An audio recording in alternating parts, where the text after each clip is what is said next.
안녕하세요. 2월 15일 토요일 캠퍼스 병날개입니다. 사랑하는 여러분, 주말 아침입니다. 토요일은 너무 중요합니다. 왜냐하면 주일로 가는 디딤돌이기 때문입니다. 오늘 그냥 노는 날이라고 생각하지 마시고 하나님의 말씀으로 무장하고 주일을 잘 준비할 수 있는 축복이 있기를 원합니다. 오늘 마태복음 11장 7절에서 19절 본문으로 하나님의 말씀 나눌 텐데 몇 가지 포인트를 두고 메시지를 나누겠습니다. 첫째, 우리 삶에 대한 평가의 기준을 무엇으로 잡을 것인가에 대한 인사이트를 우리가 발견하게 되는데요. 예수님께서는 세례 요한을 평가하실 때에 지금까지 여자가 낳은 자 중에 가장 큰 자라고 그렇게 칭찬해 주셨습니다. 그를 높게 평가하셨습니다. 근데 그 평가의 기준이 무엇이었는가? 10절에 나타나는데 이렇게 말씀합니다. 기록된 바 보라, 내가 내 사자를 내 앞에 보내노니 그가 내 길을 내 앞에 준비하리라 하신 것이 이 사람에 대한 말씀이니라. 쉽게 얘기하면 이사야 선지자가 세례 요한의 출현을 예언을 했는데 그 구약의 말씀대로 쉽게 얘기하면 하나님의 뜻대로, 뜻하신 대로, 계획대로 세례 요한이 순종하는 삶을 살았다라는 것입니다. 그래서 그의 이름을 높여주셨습니다. 그를 큰 자라고 말씀하셨습니다. 여러분, 세례 요한은 지금 감옥에 있습니다. 그는 어쩌면 자신의 사역을 평가하면서 아무런 열매도 없는 것 같은 이 사역에 내가 제대로 사역한 것이 맞나? 그런 어떤 신앙적인 회의감에 젖어 있었을 수도 있습니다. 그러나 하나님은 그를 평가하실 때 그는 지금까지 존재했던 중에서 가장 큰 자라고 평가를 해주셨던 것이죠. 여러분, 우리의 삶에 대한 평가는 결코 가진 것으로나 우리가 어떤 성취한 화려한 업적에 의해서 평가될 수 없다는 사실을 기억하십시오. 우리는 우리 스스로의 삶을 평가하고 사람들의 삶을 평가할 때에 나의 잣대, 세상의 잣대로 평가하는 것이 아니라 하나님의 눈을 가지고 평가해야 하는 것입니다. 여러분, 어떤 사람이 올바른 삶을 사는 것인가, 제대로 된 삶을 산 것인가, 어떤 사람이 큰 삶을 사는 것인가, 여러분, 하나님의 계획에 머무르는 삶, 하나님의 계획을 성취하는 삶, 하나님의 뜻을 받드는 삶이 가장 큰 삶이요 바르게 살아온 삶이라는 것을 말씀해 주고 있는 것입니다. 여러분, 결코 다른 누군가의 삶과 가진 것으로 비교하면서 자신의 삶을 닥달하지 마십시오. 여러분, 그것은 하나님 앞에 옳지 않습니다. 여러분, 우리의 삶을 평가할 때 유일한 기준은 내가 하나님의 뜻 안에 머무르려고 했는가? 순종하려는 마음이 있었는가? 비록 부족하지만 내가 하나님의 기쁨이 되고자 하는 마음이 있었는가? 하나님의 이름을 영화롭게 하고자 하는 마음이 내게 있었는가? 이것에 대답할 수 있다면 여러분, 우리의 삶이 내가 이루어 놓은 것이 아무것도 없는 것 같고 별것도 없는 것 같지만 주님은 우리의 삶을 평가하실 때 너희의 삶이 참 크다고 평가하시는 것입니다.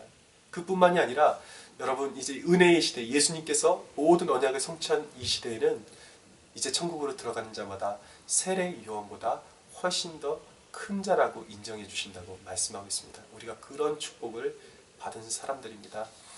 사랑하는 여러분,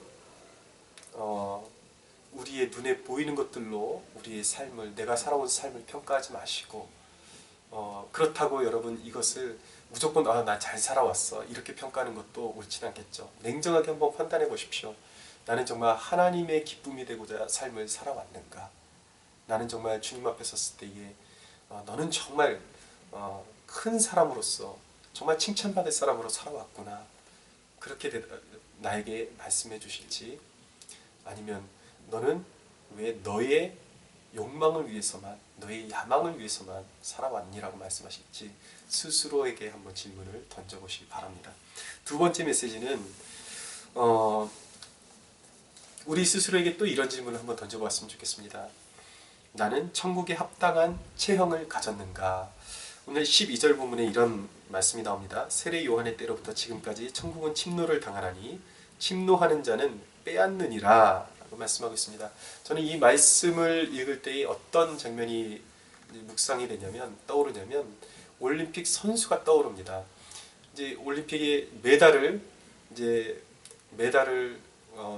따기 위해서 준비하는 그 한 선수가 얼마나 자기의 기량을 갈고 닦으면서 자신을 그 메달에 합당한 메달을 따기에 합당한 실력을 갖춘 인물로 자기를 만들어가는지, 자기를 혹독하게 그렇게 단련하면서 만들어가는지, 그리고 그렇게 피땀 어린 노력 끝에 그 메달을 쟁취해내고야만은 그 운동선수의 이미지가 떠오릅니다. 여러분, 소치 올림픽이 진행 중에 있는데요. 이 동계올림픽의 그 선수들, 스케이팅 선수들의 그 체형을 보면 좀 특이한 점을 발견하게 됩니다. 이 선수들의 하체가 일반인들하고는 비교가 안 될 정도로 어떻게 보면 기형적으로 심하게 발달이 돼 있다는 것이죠. 왜 그런 체형이 만들어졌을까요?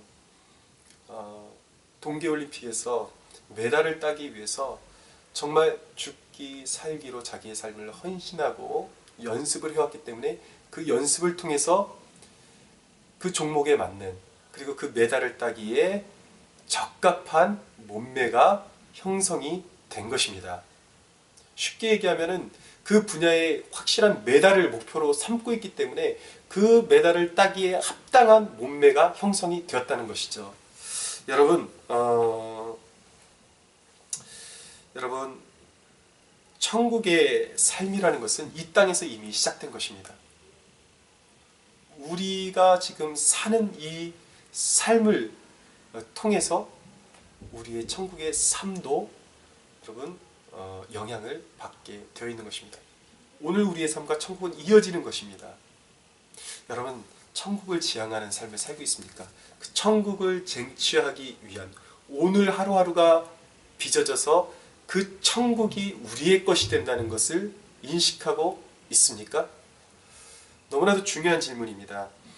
여러분, 여러분이 천국을 지향하고 있다는 증거가 어디에 나타나고 있냐고 제가 물어보고 싶은 것입니다. 여러분들의 영적인 근육이 어디가 그렇게 발달해 있습니까? 천국에 합당한 체형으로 발달하고 있습니까? 여러분, 기도의 근육이 그렇게 발달해 있습니까? 사람마다, 이 천국을 지향하는 사람마다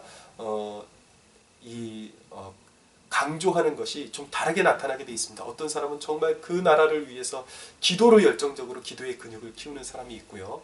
또 어떤 사람은 전도의 근육을 정말 집중적으로 키우는 사람들이 있습니다. 그리고 어떤 사람들은 말씀의 근육을 집중적으로 키우는 사람들이 있고요. 어떤 사람은 구제의 근육을 집중적으로 키우는 사람들이 있습니다.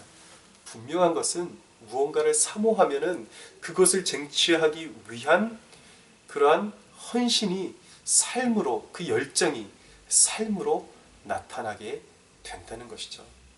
근데 우리 삶 가운데 너무 평범해요. 아무것도 없어요. 아무 노력도 없어요. 아무 사모함도 없어요. 근데 과연 그 사람이 진정으로 천국을 사모하는 삶일까요? 천국을 믿는 삶일까요? 여러분, 우리가 한번 생각을 해보면 자기 집 하나 마련하기 위해서 이 집을 실제적으로 내가 마련해야 되겠다는 그 의지가 있는 사람은 돈을 모읍니다. 하물며 천국을 믿는다고 하면서 아무런 이 땅 가운데서 내가 진정으로 이제 들어가서 살게 될 그곳에 대해서 예비함이 없이, 그것에 대한 사모함도 없이 아무런 근육도 발달하지 않고 살아간다는 것이 말이 됩니까? 여러분, 그것은 새빨간 거짓말인 것입니다. 여러분, 이 아침에 우리의 믿음을 한번 점검해 봤으면 좋겠습니다. 우리는 진정으로 천국에 합당한 삶을 살고 있는 것입니까? 천국을 사모하는 삶을 살고 있는 것입니까? 여러분의 영적인 근육은 어디가 발달해 있습니까? 여러분, 천국을 사모하십시오. 천국은 실제적인 것입니다. 실제적이기 때문에 우리 삶의 실제적인 그 나라를 지향하는 헌신과 희생, 그런 것이 나타날 수밖에 없는 것입니다. 세 번째로 오늘 우리에게 주시는 메시지는 무엇이냐면, 여러분, 본질을 보는 눈을 가지라고 요청하고 있습니다.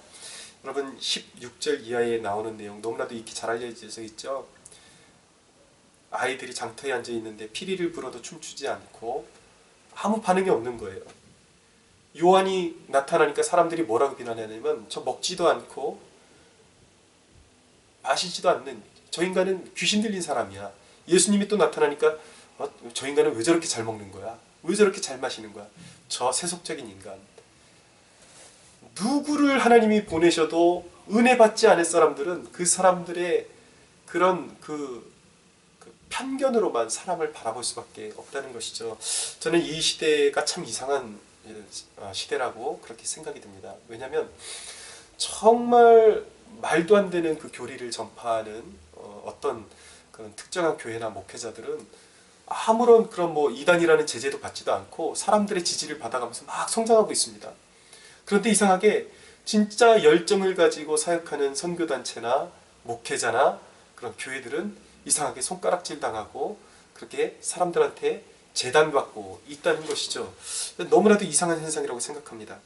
여러분, 왜 사람들은 그렇게 은혜 받지는 못하고 흠내는 데 열정적일까요? 여러분, 이성적인 신학을 추구하는 사람들은 이제 그게 극단적으로 가면은 어떤 현상이 벌어지냐면 누군가가 어떤 메시지를 증거할 때에 거기서 은혜 받지 못하고 저건 원래 헬라어 단어가 뭐 원어적으로는 어떤 단어인데 저게 문맥적으로는 어떤데 늘 거기에만 신경 쓰면서 비판할 잣대만 찾아내는 거예요. 비판할 거리만 찾아내는 것입니다.